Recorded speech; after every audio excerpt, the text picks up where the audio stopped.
আজি আমাৰ নিযুক্তি প্ৰক্ৰিয়াই 1,56,000 ভৰি দিলে আৰু কেইবাটাও বিভাগৰ নিযুক্তি আছে এতিয়াও আৰু আমি পৰ্যায়ক্ৰমে সেই নিযুক্তিখিনিও 10 ফেব্ৰুৱাৰীৰ আগতে আমি গোটেই নিযুক্তিৰ প্ৰক্ৰিয়াখিনি সমাপন কৰিম আৰু মোৰ মনে হয় যে আমি এটাও হাইকোৰ্ট কেছ নোহোৱাকৈ 1 লাখৰ জেগাত 1.5 লাখ 1,60,000 নিযুক্তি এইটো যোৱা 5 বছৰৰ এটা ডাঙৰ প্ৰাপ্তি আৰু মই ভাবোঁ যে এই গোটেই মডেলটো ইতিমধ্যে বিভিন্ন ৰাজ্যই আমাৰ লগত কথা পাতি তেওঁলোকে আমাৰ পৰা লৈও গৈছে লাহে লাহে গোটেই ভাৰততে এই নিযুক্তিৰ প্ৰক্ৰিয়াটো এটা আদৰ্শ হিচাপে বহুত ৰাজ্যই আমাৰ পৰা লৈ যাব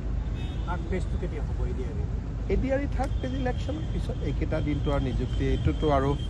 বিহু গ'লে ইলেকশ্যনৰ ডেটে এনাউন্স হৈ যাব দেখোন যোৱাবাৰ 27 ফেব্ৰুৱাৰীত ইলেকশ্যন এনাউন্স হৈছিল 1,70,75 এনেকুৱা ভিতৰত হ'ব গোটেই নিযুক্তি আৰু ইয়াত আমি কণ্ট্ৰেকচুৱেলখিনি যোগ কৰা নাই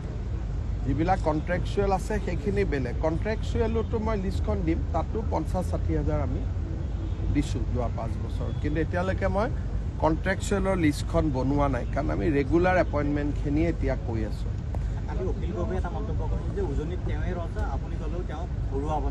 চাওক তেওঁ ৰজা হৈ থাকক মোৰ কোনো আপত্তি নাই আমি প্ৰজা হৈ থাকিলে হ'ল তেওঁ ৰজা হৈ থাকিলে ভাল আমি প্ৰজা হৈ থাকিলে ভাল খালি অখিল গগৈ যাতে ফেচবুক লাইভ কৰাটো এৰি নিদিয়ে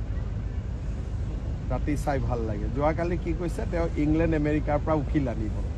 তেওঁ ইমানখিনিও নাজানে যে ইংলেণ্ড আমেৰিকাৰ উকিলে ভাৰতৰ কোৰ্টত থিয় হ'ব নোৱাৰে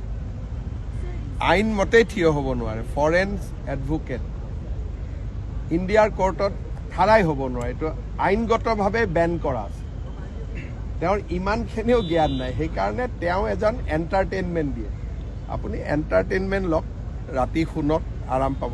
Sir, 6,000 plus appointment, another big achievement by the Assam. We have crossed 1,56,000 appointment as on today without any court case. Everybody is happy. There is no allegation. It is completely a transparent appointment. People in Assam is extremely happy with the recruitment process. Sir, और एक खबर है गौरव गगोई ने कहा था कि हर महीने 10 तारीख को वो योगदान शिविर करेंगे लेकिन आज में भी था लेकिन आज उन्होंने स्थगित कर दिया देखिए आज 10 तारीख था जो लोगों को योगदान करवा रहा है हम 25 साल पॉलिटिक्स में हैं हम ही उनका नाम नहीं जानता तो ये सब ऐसे ड्रामा है असम का तो क्या होने वाला है वो लोगों ने अभी बोल दिया है और आगे पीछे कुछ नहीं अभी वो चैप्टर क्लोज है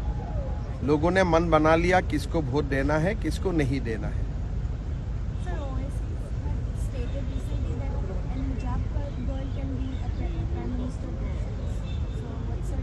Constitutionally there is no bar anybody can become prime minister but India is a Hindu nation Hindu civilization and we will always believe and we are extremely confident that Indian Prime Minister will always be a Hindu person. Kali ma koise PM or program or details sate koi disu. Abo?